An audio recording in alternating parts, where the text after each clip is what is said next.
The same thing happened with Baiju. Baiju has overvaluated of $2 billion.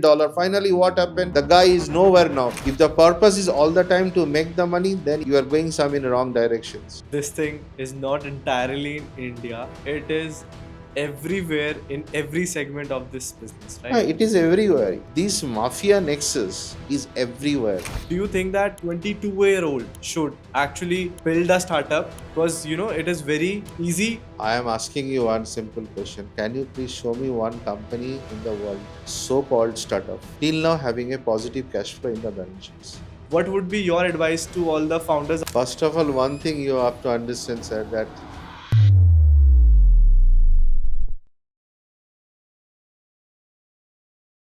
So, hello everyone, this is the Mradul Parmar Show. Here we decode about wealth, scale, risk, and decision making. Because decision making involves a lot of things. If we talk about numbers, you are more interested, but I am more interested in the logic of behind taking the good decisions in your life while approaching towards the problem. So, here we welcome Abhijit Saha, who's a self made man. He has multiple businesses. He is into coal business, have mines in Indonesia. Right now, we welcome him on our podcast and let's decode. Hello, sir. hello. Hi, Mradul. It's nice to meeting you here. It's indeed a privilege for me to share my thoughts and my life experience with you here in this show. Please, you don't feel feel free to ask me anything.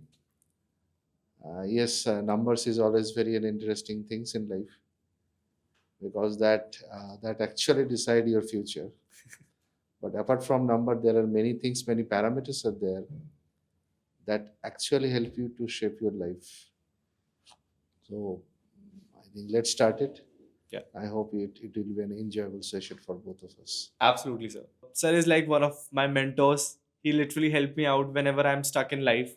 And I literally go to him, like, sir, this is the problem. यहाँ मुझे problem आ रहा है. Please help me out. So my audience doesn't know about your journey. Like, how was you able to do everything from scratch back in like 30 years back when there was no AI, no smartphones, everything was super expensive. And coming back, like coming from a middle class family, it was very tough for you. So I would like to start with a question like, what belief about money shaped your early years in your life? So let's talk about it and deep dive. I came from a very lower middle class family. Even place from where I came, it's not even a tier two cities. You can say it is tier four and tier five cities, kind of cities. And we have lack of infrastructure. We don't have proper infrastructure even for studies, even for sports and all these things. But there is one thing which always encouraged me, push me. That is the desire, the hunger for success.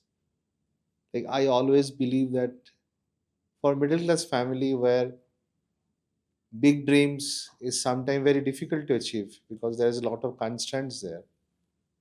But if you are dedicated, if you believe in yourself that you can achieve something within limited resources, because in a middle class family resources isn't a big constraints. You won't get facilities what people in tier 1 and tier 2 cities getting in terms of coaching and other facilities. So I came from a place where getting such kind of things is very difficult, but I always dreamed to study in the best college. I always get an encouragement from my father. My father was an officer in Indian Railway. My mother always encouraged me, and I have that inbuilt system within me, something inbuilt that I always get inspiration. I always want to be study in the best of colleges in India. When I was in 7 and 8 standard, I would pursue to be an IITians, and that was my everything. Getting into IIT campus, that Green Lash campus, the best minds of the country, sitting there sharing the classroom with them, the best of the faculties in the country, getting into those kind of campuses, studying into those kind of places, and having friends who are extraordinary, extra brilliant. God gifted. It's an achievement for you. It's an achievement for you. It's that something you feel, yes, I achieved something in my life. Against all the drawbacks, constraints, you overcome everything and finally get into one of the best institute which will shape your future. And then your future begins. You go to US and be a part of some of the major software company in the Silicon Valley and work with Hotmails and emails and Yahoo and everything. So those kind of, blue-eyed dream, and to achieve those kind of life, I really worked hard. Yes, I got support from my parents, but there's a problem is that how financial matters always involve into it.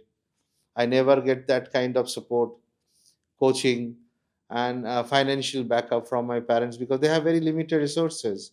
Is 33 years before, uh, my father was a railway employee, so it's not possible for him to give me an coaching and send me to Kota or Delhi and having a class with ex IIT professors in Fiji. Something is very difficult. So within limited resources, I did my best to achieve those, but finally I could not make into IIT because some of the reasons, some of the subjects I did not do well on that day. So I could not crack. But I back up my mind. I always have a dream that somehow one day I will get into this kind of premier institute somehow, maybe 20 years down the line. So I believe on myself. I work consistently. I studied, finished my engineering, and then at the age of 47, I get a chance to study at Indian Institute of Management, Ahmedabad, IIM Ahmedabad. And this year, on in April 26, I'm going to pass out, and it's like a dream come true. It's one of the best in the country, one of the best professors you have, one of the best minds you have there, and sharing classroom with them. It's a big achievement for me because from the childhood I always having a dream to study an IIT and IIM, and having that tag of IIT and IIM behind me.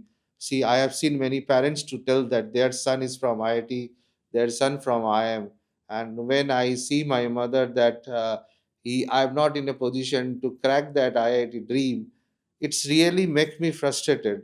And finally, God has given me that opportunity. Of course, it is my dedication, my consistent hard work, believe on myself that yes, I can also make it to the top. And finally, last year I get into IIM Ahmedabad, and this year on April 26, I'm going to pass out.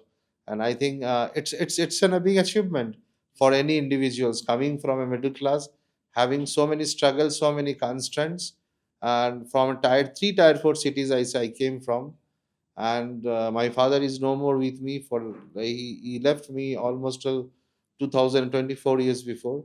So the day I pass out on April 26 from IIM Ahmedabad, I think that is the best gift I can ever dedicate to my father and my parents. That was so lovely, sir.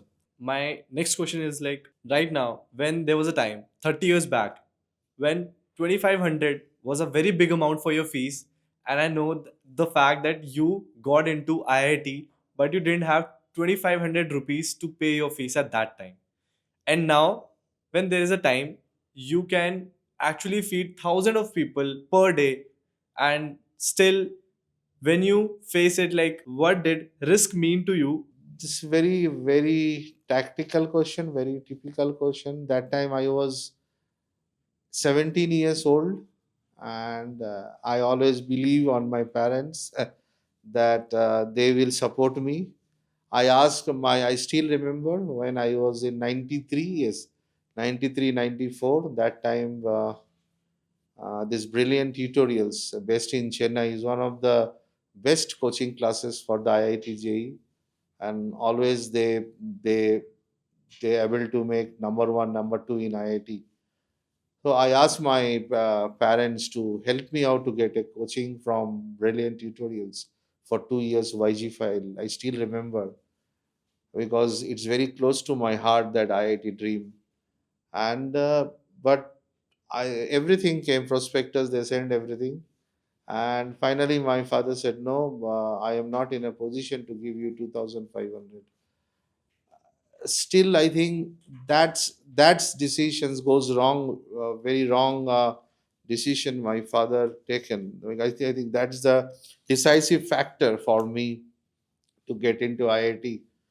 But even though my dream, my aspiration to be go to that IIT campus is like chasing me like in like anything, and so I have decided that okay, I will ask my seniors.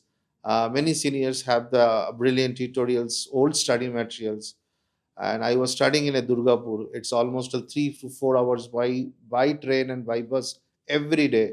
Every day morning 6 o'clock I go. I take tuition. I go to my school, and again night 10 o'clock I back. That time I was 17, 18 years old.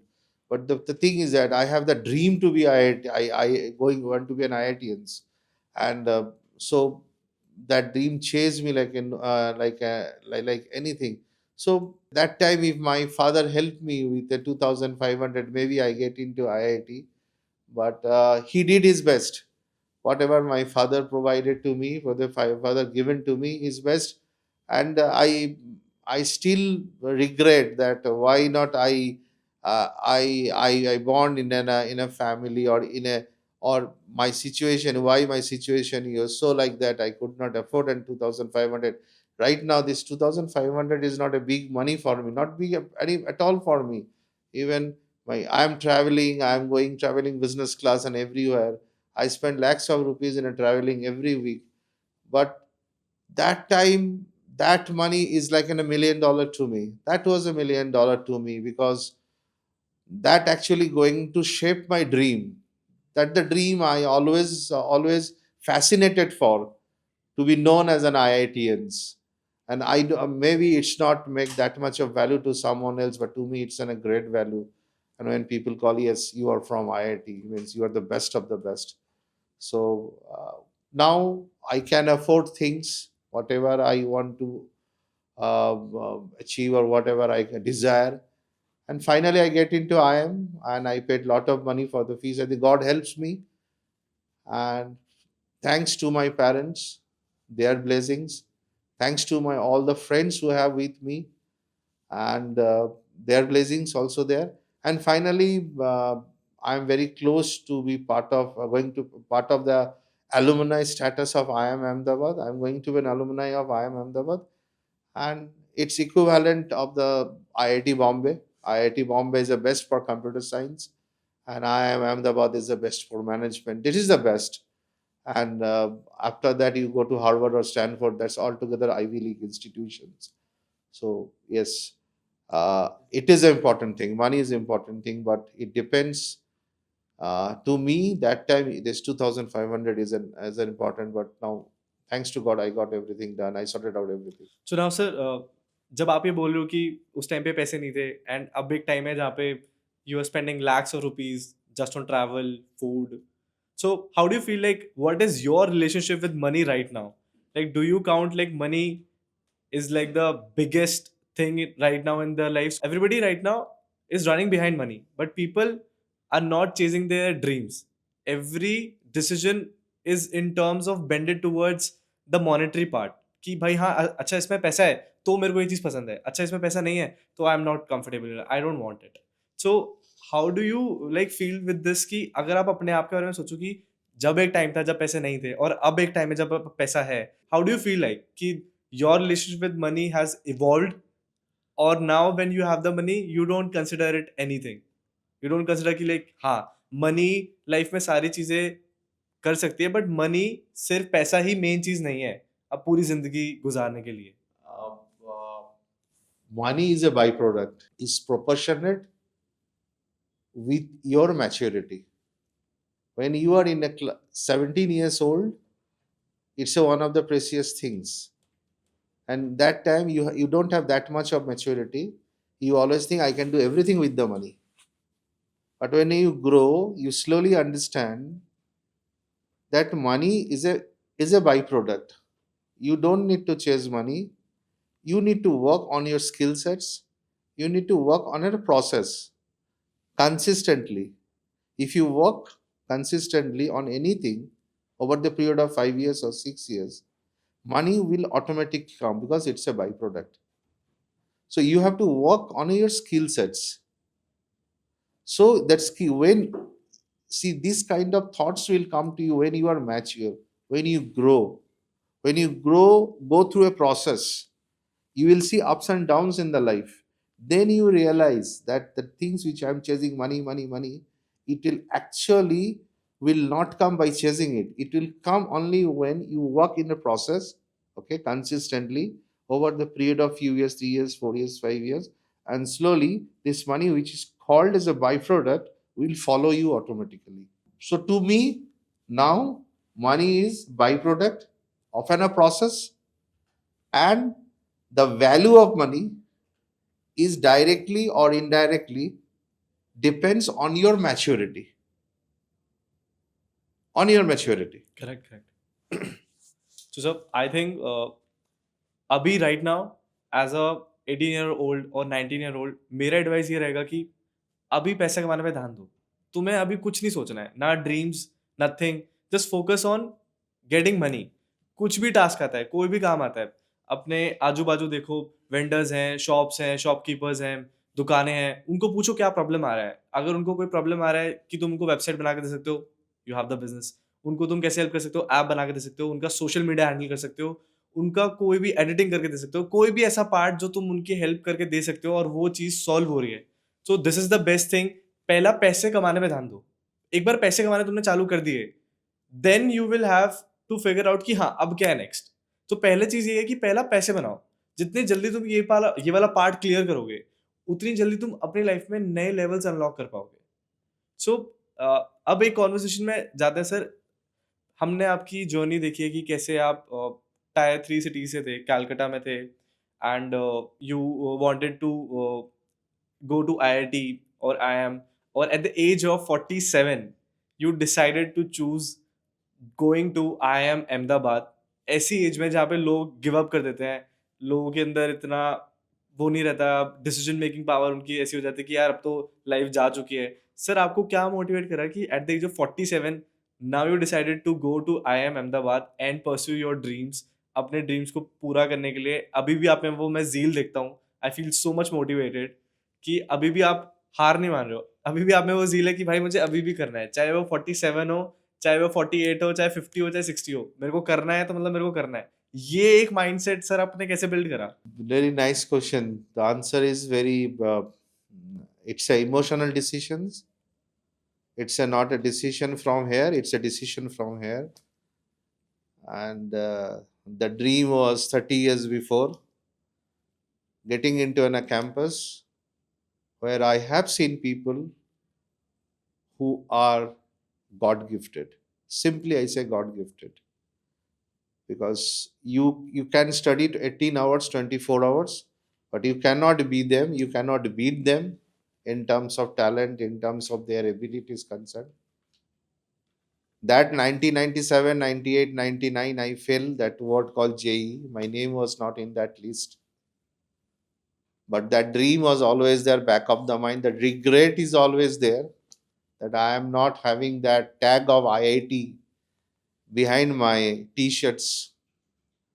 And every time when I see this guy of the Twitter, Paresh Agarwal, who's a CSC guy of IIT Bombay, and been thrown out by the Elon Musk by his management decision, and then within a year he set up a company of $1 billion.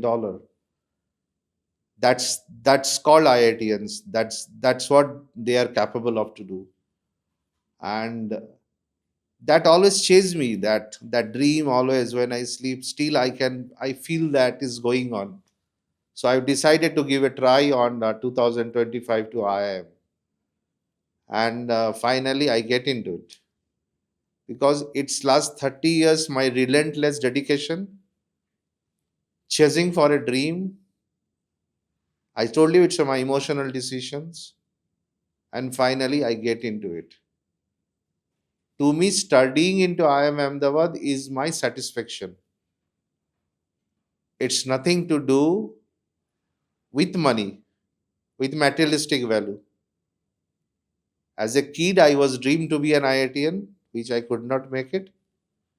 So I seen my dream coming true in IIM Ahmedabad with the red bricks wall, with those professors, same feelings I am getting, and I am satisfied. You cannot say, sir, you can work somewhere else. You cannot compare in $1 million with IIM Ahmedabad certificate. It's a place where there are people who are privileged. You are not privileged like them, but you overcome all the obstacles, constraints, criticisms at this age that you should not study, you should get married and go there. And finally, against all, I overcome all this constant struggle, whatever you say, and finally get into and sitting in the classroom with those best minds. And finally, I say, now I am happy. Now I am done with myself. I am now and I am Ahmedabad. I totally agree with you sir, because I think अगर तुमने कोई भी dream अपनी life में सोच रखा है ना, तो भाई उसको पूरा करने के पीछे ना तुम्हारे को जील होनी चाहिए, तुम्हें एक सनक होना चाहिए कि मेरे को ये सनक है कि या तो उसमें मेरे को कूदना नहीं है, और अगर अगर मैं कूद गया इसके अंदर तो भैया तब भी निकलूंगा जब मैं पूरा डेप्थ तक ना जा पाऊं। तो कोई भी चीज स्टार्ट करने से पहले ना टाइम लो, पॉज लो, उसके बारे में सोचो कि तुम्हें लिटरली ये चीज करनी है कि नहीं करनी है।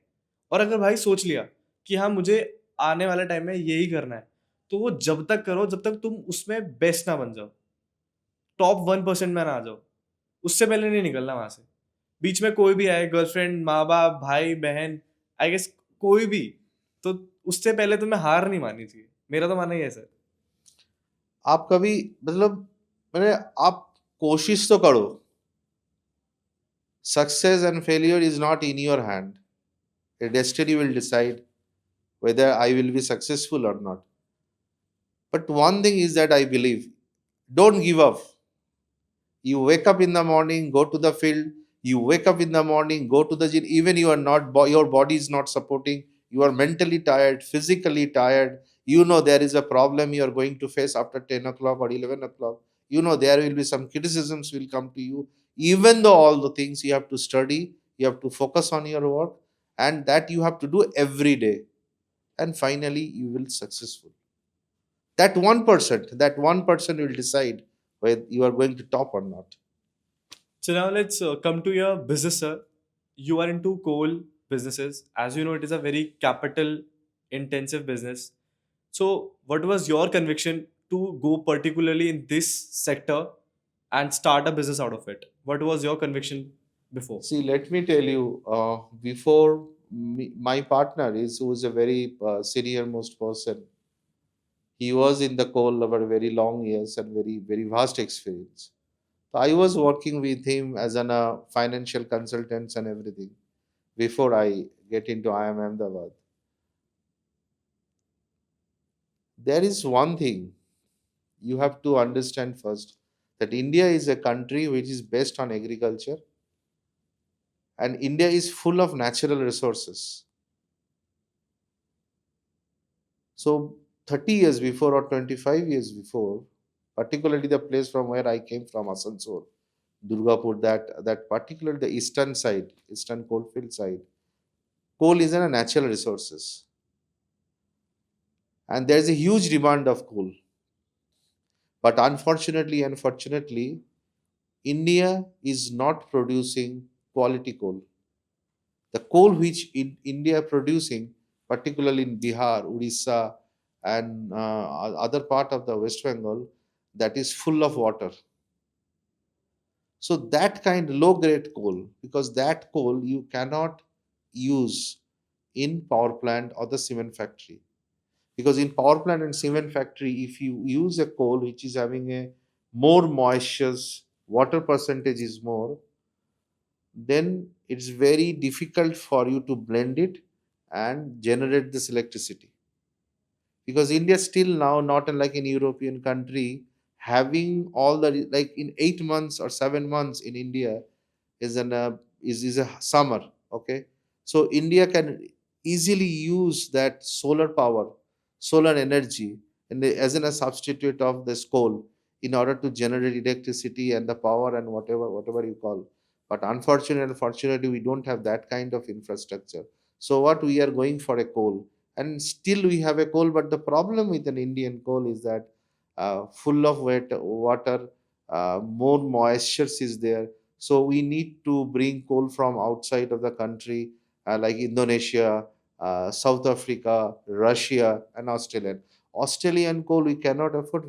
That is one of the best coal, expensive, and the second is South African and non Indonesian coal, which is non-cooking coal, which is perfectly you can use it for the cement and the power plant, because it is needed. Because in the summer we always having a shortage of electricity and the power because of these coal issues. So government of India has encouraged a lot to bring that coal.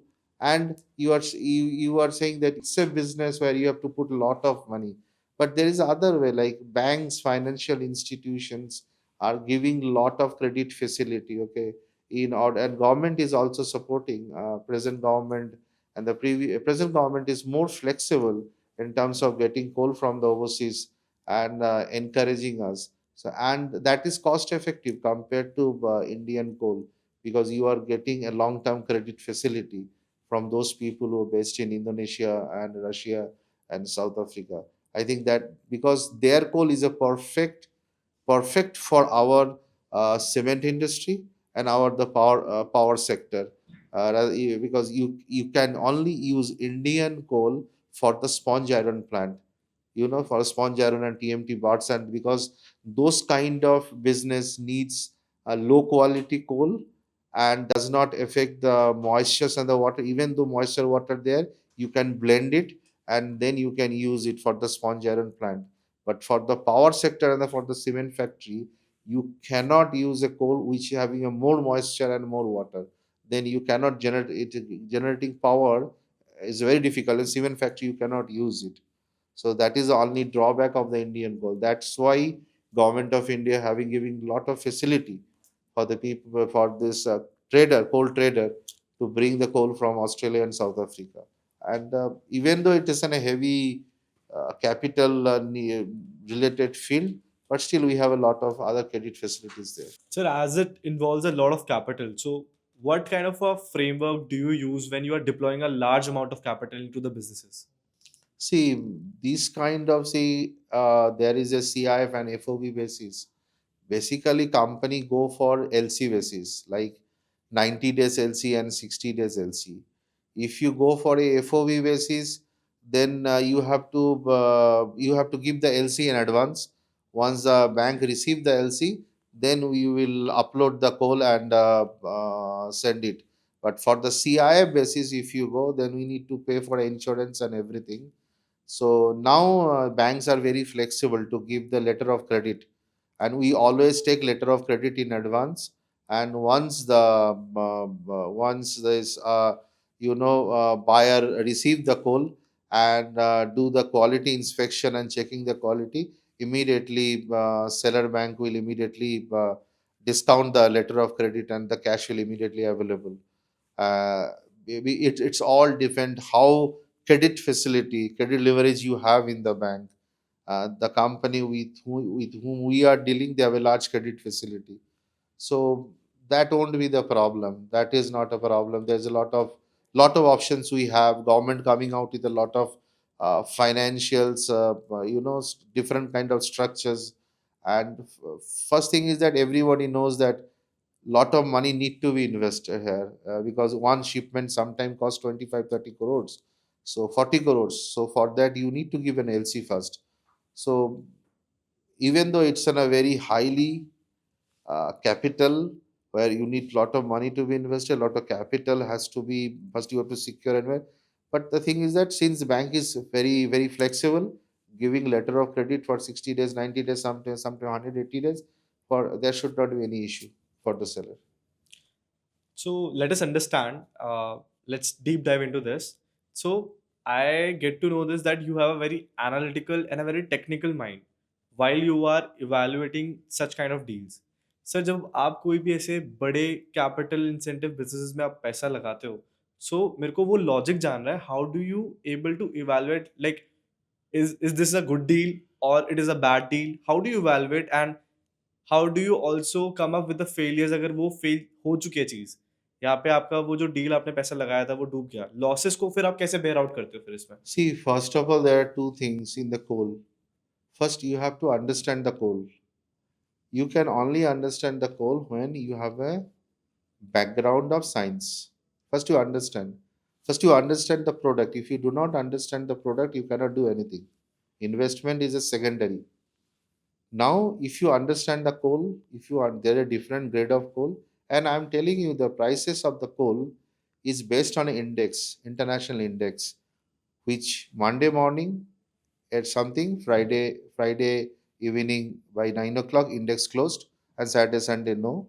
So it's like in a stock market. Okay, it's not a fixed anything. That $10 or $20. It's sometimes $10, 150. It depends on the grade of the coal you are taking. So I understand the coal. I understand what kind of coal, where, which coal you require, where the technicalities I understand completely. Now come to the financial part. You are asking a very question that you have invested such a big money, and in case you lose, then how you compensate all this, your investments and everything. First of all, you understand it's heavily secured by the insurance company. It's highly secured with the insurance company, and you have to pay for FOB basis or for the CIO basis. You have to pay insurance company first. Once you pay the insurance company, you insure everything, and then it won't be any problem. But if it is a natural disaster, which is not control of any individual entity, then you cannot do anything. That's why they insured everything. So if you suppose make an investment of $10 million, which is roughly 100 crores, so you have to insure first. You have to pay the insurance company first. You have to ask your buyer that what form you need. If you need on FOB basis or you need in a CIO basis. So according to that, you have to deal with your insurance company. You have to insure that whole package, and then it has to go because there are many container coming, many things coming. But if something happened beyond your control, natural disaster, something happened inside the sea, in northern sea or any, then you cannot do anything on that. So while you're doing business on the international grounds, and you also take coal from India itself, so when you are doing business in both the segments, like internationally, globally, and also domestically in India itself, how do you feel like, what are the regulatory bodies or the policies or the government ensures that it is going in a good way, or it is affecting your business, that's why you are more interested in doing business on the international grounds and rather than doing it for India? First of all, I'm telling you, in India, particularly Odisha, Raurkela, Barbil, Dhanbad, these are the few areas where you get a coal. Jharkhand. But there is an issue that is the regular policy and the bureaucracy. Because whenever you go there and suppose you have a one dumper or two dumper or three dumper, you need 10 metric ton or 20 metric ton coal. Let's take it as an example. You will encounter three difficulties. Difficulties one, there is always issue with the local political leaders, local authorities, you can say local administration in the form of cops, police, and labor. I think to me, particularly those areas I'm talking about, Dhanbad, Jharkhand, it's a place for the Adivasi. And the Labor Commission should bring a much flexible policy for the mine owners or the traders to do a smooth business. Because suppose you are taking a 20 metric ton, 30 metric ton, I am not criticizing any political or any government. But what I have faced, I am telling you, because I was there for last 30 years. I have seen local people in nexus with the local governments, local political leaders. They are creating lot of problem for the mine owners and the traders. Please understand, if when I am buying a coal, then I have to pay a certain amount of money extra, or I have to keep a certain cut from for them in order for me to do a smooth and regular business with that mine owner. Otherwise, it will be very difficult for me to continue that business. And to me, Coal India Limited should take some steps, definite steps, in order to, overcome all these issues, which is related to the bureaucracy. Bureaucracy means it's everything, it's a police and everything. A government should take steps. Coal India should take steps. And one of the major issues is the corruptions. And that Coal India knows it is there. And do you believe that this is particularly in India? And when do you trade off with European countries or the Southeast Asian countries? How is the business over there? Like, is this the same bureaucracy over there? Corruption वहाँ पे भी है? या सिर्फ you're talking about like in India it is like difficult for you to do the business? No, it's everywhere. It's everywhere. You don't use that word called trade-off.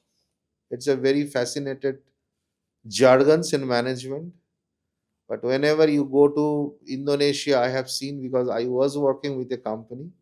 They are basically in the petrochemical.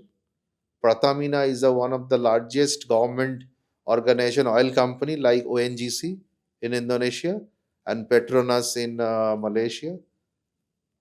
There was a problem when you go for a oil concessions. There is a bureaucracy problem, mafias from the governments. Different thing, until you do certain favor to them, you cannot do the business there also. These malpractices is everywhere, having so much of difficulties. In India it is more, particularly in eastern side it is more, too much. So you believe that this thing is not entirely in India, it is everywhere in every segment of this business, right? It is everywhere. Let us take an example. If you want to send a coal to Texas, All right. or you want to bring a coal from the Texas, there is also the issue. This mafia nexus in the petrochemical business, in mining business, is everywhere. And they are so arrogant, they are so powerful, because they're backed up by the bureaucracy and the local governments. Without their support, they cannot control so powerfully on the mine owners or the traders. It's everywhere. It's like a Mexican cattle. So do you believe that what I have like understood from your point of view is this is the system that has been set up by the bureaucrats, right?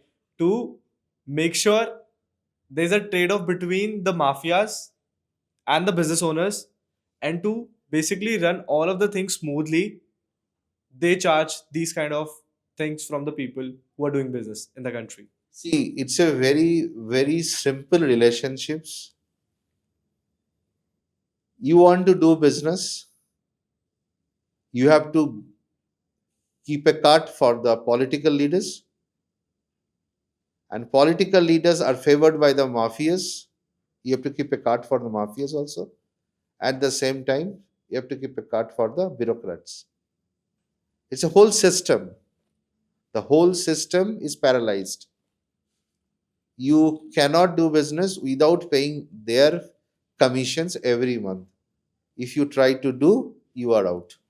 Someone else will get the tender. Someone else will get the tender, because Big Father is sitting somewhere and his favor is there. Correct. And if you are not financially strong, you have to just walk away from there. That's all. You give up. So now, sir, let's understand like what decision cost you significantly but targeted you the most. For example, like the decision that you were making, and it was not, after making that particular decision, the deal was good for you, but when you made the decision, at the end, the outcome of the decision was not in your favor. How did you able to cope up with these kind of situations in your life? Not like in your business only, in your life also. How do you evaluate it? See, I'm telling you, if you see the rating of the leaderships and around the world, I think most of the business schools people know this one. The frame of the leadership, India is number 8. Japan, USA, all these people are in 1 to 6 rank. Sometimes you have to take a decision basis on the basis of circumstances you have. And when you taken that decision, you realize that I have taken a wrong decision or somehow it goes wrong. I think that is the most crucial most time when in business or in your personal life, you have to make people understand that you cannot control everything. You cannot control the decision making process. Every point you cannot control. You are a human being. In a business, you have a certain datas are there, certain numerical figures are there, a framework is there. You taken a decision, but somehow decision goes wrong because you are not in a position to anticipate it. What is management? Management is all about anticipate the problem and find the solutions. That's also management. That's where your leadership comes. Somewhere it goes wrong. But in personal life also, on the basis of circumstances you have, situation you are right now in, you taken a decision. But later on, all the circumstances and situation change. So that is not in your control. So you have to, what I can say, you have to adjust or you have to make your people understand and you have to accept it the way it is. You did your best. You believe on in business, you believe on numbers, you believe on your consultants, you believe on the figures, stats, and you taken a decision and somewhere market or scenario changes, global scenario changes, and your decision goes wrong. So that you did your best. From your perspective, you did your best. Those things is not in your control. If things change dramatically. In personal life, same. On the circumstances you have taken a decision. You believe it as in a process, and you take a decision, and decision goes wrong. So we should accept it and do some kind of brainstorming where it goes wrong, and we should go forward. Means I know there is in a company which actually lost almost till 10 to 15 years. I don't want to take the name of the company. They are basically in a mining business. And last week we had a video conferencing with the managing director. He's almost till 80 years old. He said that, in business, when you're taking a decision, you should hire 3 consultants. Consultant from outsider, which is a professional company, like you people say MBB. Consultant from your place, where your company is, and consultant where your plant is located. You take this 3 individual consultant opinion and then take a decision. Then take a decisions. Because those big firms consulting, those people, they are always hurry to give you the bill. $1 million bill, $2 million bill. If you have your own chart accountant, own things, they will evaluate it.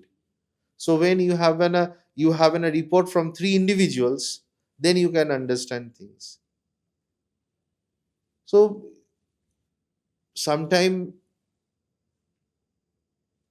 you have to give time to the process. It's not overnight something happen. So there are many companies who face losses of 10, 15 years, and later on they are becoming hugely profitable. So it's a process. You have to go through that process. You can take decision on the basis of numbers, statistics, inputs you have, and according to the best, you take a decision what the outputs will be. And then something goes wrong, which is not in your control. In life, also same thing. On the circumstances, on you can take a decisions, but later on, if things change dramatically, then it is not in your control. So now, sir, we had the conversation at the very surface level. As you know, and you are very familiar with startup ecosystem in India that is booming day by day.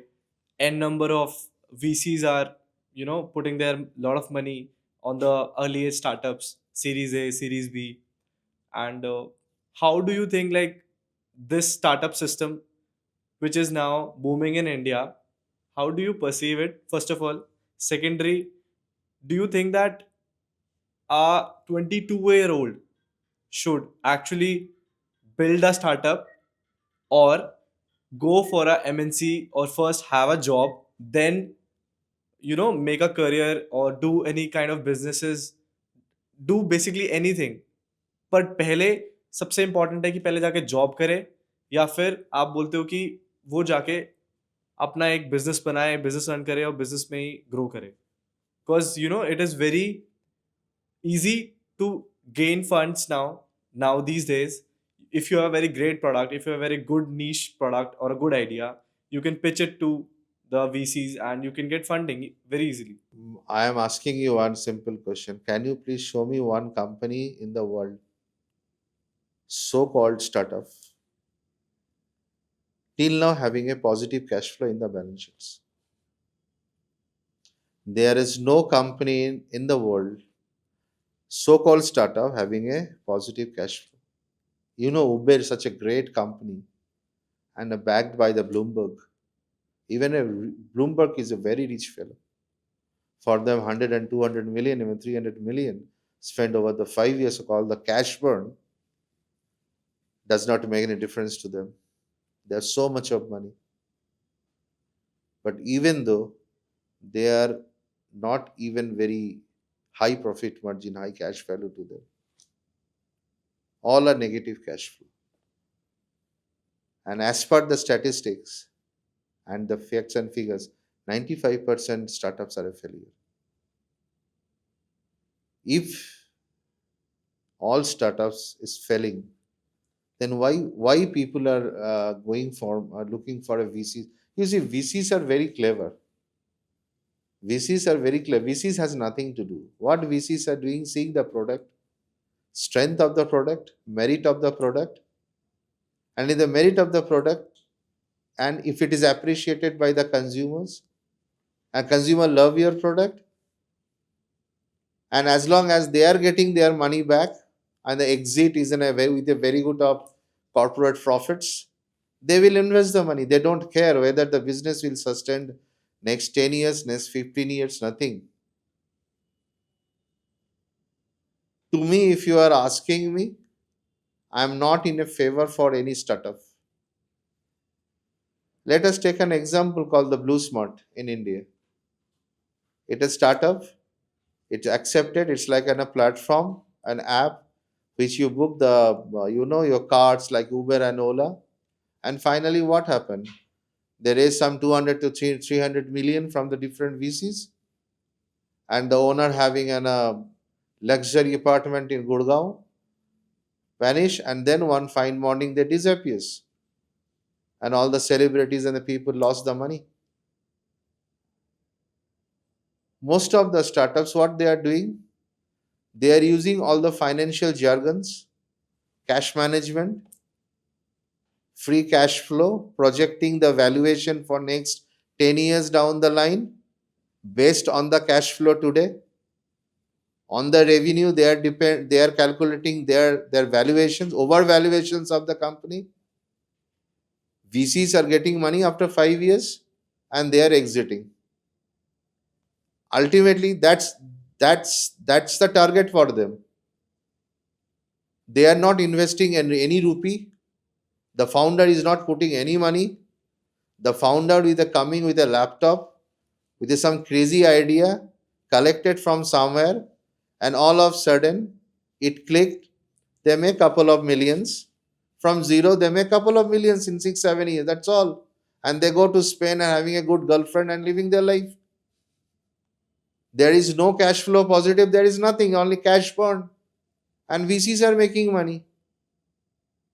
Because when VCs are going into the system or the structures, they are calculating everything: corporate rate benefit 18%, exiting amount, what time, 5 years I will exit, this much I will get.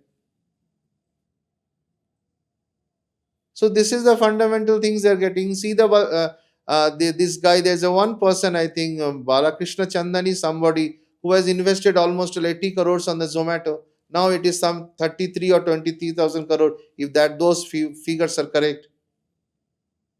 Zomato is still now, even you cannot say they're close to the profit of 1%, 2%, showing little positive cash flow. So to me, the young generation, this shows they want quick money. There is a call the sustainability. Nobody even bothered to talk about the sustainability corporate governance. Everybody is talking about revenue. Everybody talking about what is how your cost of the capital. Everybody talking about profit margin, gross margin. Nobody nowadays is talking about the corporate governance. 40 years before, when in Infosys set up by these 3 4 IITians, the first thing for them is the corporate governance. Because if you have a great product, that means you have a great team. You have a great team means you have a great corporate governance. And great team possible when you are a great human being. If you want to make quick money, that means your intent is not clear. You are coming with some products, show the gimmick, get the money from the VCs. VCs exit at 5 years with a 12% of corporate profits, and you make some 100 million from zero, and you go to Spain and form another company. The same thing happened with Baiju. Baiju has overvaluated of $2 billion. Finally, what happened? The guy is nowhere now. He doesn't have in a 1 crore even right now. Overvaluations, overhype. VC got the money. People who invested the money, they all got their money. Now this guy is suffering because he cannot pay other investors the money. Overhype, overvalued. No positive cash flow, no money in the bank, only volume. So the revenue goes up, inventory is more than that. Because he is keep on setting up branches and the classes every city, every tier 2 city. So his total operation cost goes more than the revenue. So cash flow always negative. After that also they are showing it's a high valued company, profitability this that. Oh, finally company collapse. Product is a great product, but you don't have a great intent to do it. There is no corporate governance. There is nobody is talking about sustainability. So I think young generation should not find a way which is shortcut to make the money. You should go, you should work certain period of time, learn from them, and then if you think that you have a great thing to do and somehow it is contributing to the society, you should do it. It's not like that you taken someone's money, invest, make some double, triple of it. Somehow there is no ethics, and finally you run away from the market. So this kind of mentality and this kind of supporting this kind of mentality using the word called the startup, taking other people money and showcasing it in the market is absolutely crap and a bullshit. So let's deep dive into the fact that you said intent. What is intent according to you, and what do you believe, like intent होना चाहिए किसी भी काम के लिए? अगर तुम्हारा intent pure है तो तुम उस चीज़ को बेस्ट तरीके से और बहुत लंबे टाइम तक उस चीज़ को रिपीटेटिवली कर पाओगे. You will not get bored out of it. So sir, intent आपको किसी भी काम के लिए होना ज़रूरी है, नहीं है, what do you think, like intent क्या रोल प्ले करता है आपकी लाइफ में? देखो, आप कहीं पर भी रहो, कोई भी फील्ड में रहो, any field you are, cricketing, art, fine arts, literature, wherever you are, if you have a clear intent that why you are there, I am doing MBA for what, and I want to be an bureaucrat sitting in a UPSC for what, the clarity should be there. If the clarity is there and your object purpose is good, if the purpose is all the time to make the money, then it is your you are going some in wrong directions. Money is a byproduct, I told you. It automatically come to you if you have a great product, if you are a great company. And great company, great enterprise is only possible when you have a group of great people, and those group of people should having a common great intent, a single motivations. Then you become a great company, and great company means great product. Great product means big money. Money will follow you automatically. You don't need to chase it separately. All right, sir.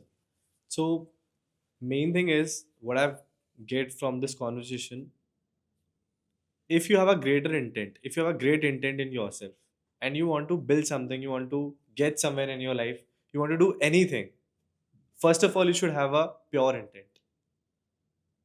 Second comes, you have to do hard work. There is no there's no shortcut to it. आप उस चीज को deny ही नहीं कर सकते हो कि भाई शॉर्टकट मार के आप क्विक मनी बना लोगे या फिर आप जल्दी पैसा बना लोगे, वो है ही नहीं भाई, इट डजंट एग्जिस्ट। और जो ये काम कर रहा है, it is a scam. Because अगर आपको जेन्युइनली एक जनरेशनल वेल्थ बनाना है, आपको लाइफ में जेन्युइनली कुछ करना है, तो उसके लिए भाई हार्ड वर्क करना पड़ेगा। हार्ड वर्क करोगे, मेहनत करोगे, डेली जाओगे। वो बोलते हैं you have to show up daily. If you are having a bad day, doesn't matter. If you are having a good day, doesn't matter. If you are having a very bright day, it doesn't matter. You just have to show up every day. Every day you have to show up. जो top 1% elite लोग हैं पूरे world में, उनका mindset इतना ज्यादा clear, इतना ज्यादा स्ट्रेट क्यों होता है? वो उनकी एनालिटिकल थिंकिंग और उनका ईक्यू इतना हाई कैसे होता है? वो अपने आप को, जो डिसीजन मेकिंग जो प्रोसेस वो लेते हैं, या जो डिसीजन मेकिंग उनका प्रोसेस होता है, how do they do it, and how they are mentally very strong. कोई भी चीज वो कर रहे हैं, कोई भी चीज वो कह रहे हैं, they are damn sure about it. See, first of all, you have to understand in US, in Europe, why there's so many creations, innovation in Silicon Valley. And out of 10 innovations in Silicon Valley, 9 fell. Sometimes 10 out of 10 fell.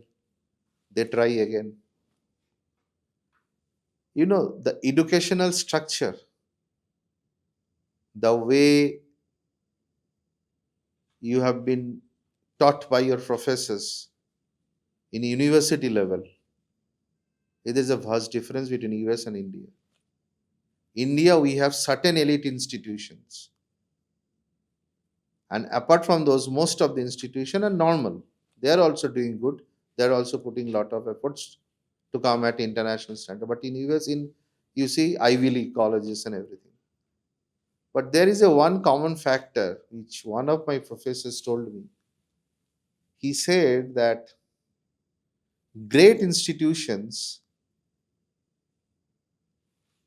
give a birth of a great minds. You know why? Because whenever you are doing something, they always advise you 20% reading and 80% thinking. Because if you 80% thinking on a certain things, after 20% of the reading, you will analyze the whole concepts. Then the concepts of innovations will come.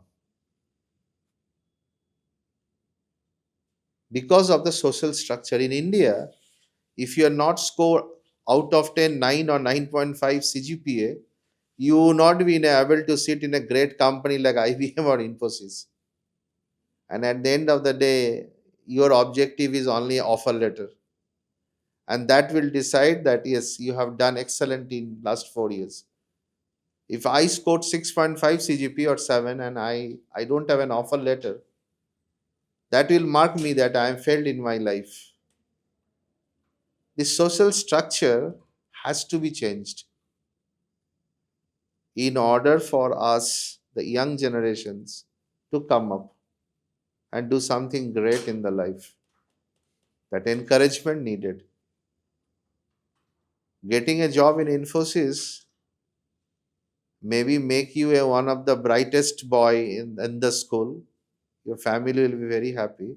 And I am the guy who got 5.6 CGPA and I will be thrown out from my family because I don't have an offer letter. But I am more tactical, more efficient than you.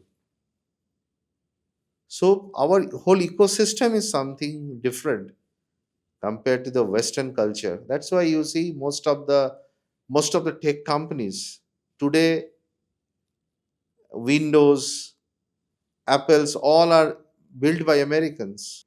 So you know it takes time. It takes time. Over the period of time, it may be happen. Sir, I think failure is the best part of your life. If we decode FAIL, it is first attempt in learning. You get this, right? Failure का मतलब ही है कि आपको बार बार fail होना है.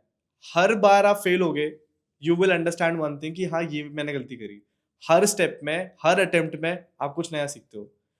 और sir मेरे को ना एक एग्जांपल याद आ रहा है अभी. डायसन के जो फाउंडर थे, वो सर 5000 टाइम फेल्ड हुए थे. 5000 times, not one not twice, 5000 times. और उन्होंने जो प्रोडक्ट निकाला था, जो फाइनल प्रोडक्ट था, that was around like 5437 product. तब जाके डाइसन को एक रिकॉग्निशन मिला. उन्होंने इतनी $1 बिलियन बड़ी कंपनी बनाई. सो this is the live example कि आप तो एक या दो बार में ही फेल हो रहे हो और उसके बाद you are just giving up.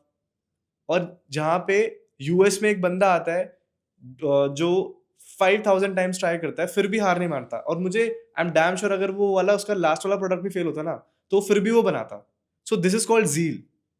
This is called your intent. आपका इंटेंट कितना प्योर है उस चीज के पीछे, आप कितने पागल हो. सो सर लास्ट मेरा क्लोजिंग स्टेटमेंट ये रहेगा कि what would be your advice to all the founders out there who are struggling, who are want to build a good startup or do anything in their life? What would be your recommendation to them? What would be your learning that you want to share with the people? First of all, one thing you have to understand, sir, that you are saying all the founders, co-founders, people who are trying to do great things in the business. Why you want to start a company?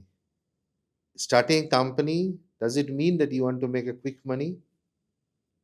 If your intent is to make millions by taking money from the VCs and start a company, then you should not do it. Because a great company and great product only possible when your intent is great. When you are a great human being, then only it's possible.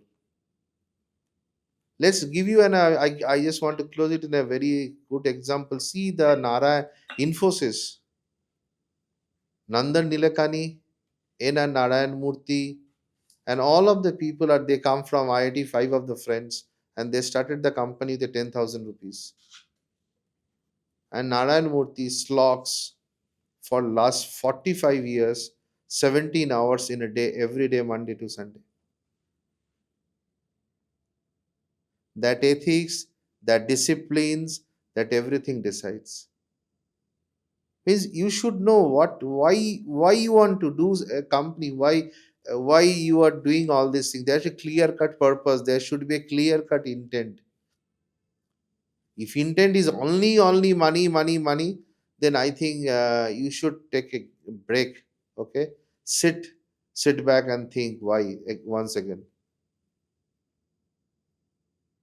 Are you want to give a great product to the society, or you want to set a company, overvalued it, sell it off, and make couple of $1 million in your bank account, and just settle somewhere in the beautiful lash green of European beaches and live a life. That's what you want to do, or you want to remember once for all, like a tatas. If that is the thing, then you have to go through the process, and process is very painful and very brutal. But if you want to like Byju's and other companies, an academy where you've been overtaken by the other corporate giants and give you a couple of millions dollars, then it's a different issue altogether. Two different ballgames. But you should think why you want to set up a company. That clarity you should have here. I think that is most important thing. Any young guy, young mind should consider it or should think on it first before they jump into any kind of business or any startup. So now, sir, let's end our conversation on this note. And I would like to thank you so much for taking out for time and coming for this podcast today. I would like to say one thing, like outcomes are visible, but thinking is not. So this was the first episode of the Mradul Parmar Show, and stay tuned if you want to learn more about wealth creation, asset building, startup, anything. Just watch it, and we will be right back in the next second episode. Thank you so much, guys.